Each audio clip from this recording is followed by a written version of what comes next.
Hello అండి, welcome to Manvitha vlogs. కొత్తింట్లో పాలు పొంగించినట్టు ఈరోజు కొత్త గ్యాస్ స్టవ్ మేము పాలు పొంగించమని చెప్పింది మా అమ్మ.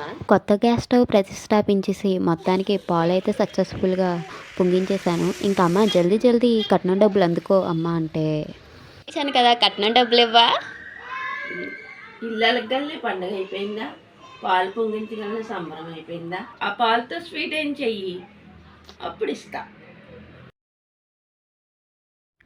అమ్మ ఆర్డర్ వేసాక తప్పదు కాబట్టి గబగబా సేమియాలు ఫ్రై చేసి పాల్లో వేసి ఉడికాక షుగర్ వేసి లాలిక్కాయలతో ఫైనల్ టచ్ అయితే ఇచ్చేసాను. స్వీట్, ఇదిగో స్వీట్, ఓ పాయసం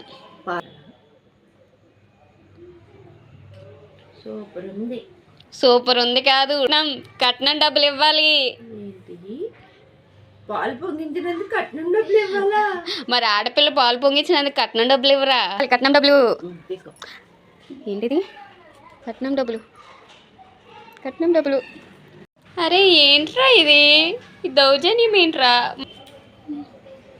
అయ్యో మరి అదో అదో ఒకదానికి ఫిక్స్ అవ్వాలి, అలా చేయకూడదు.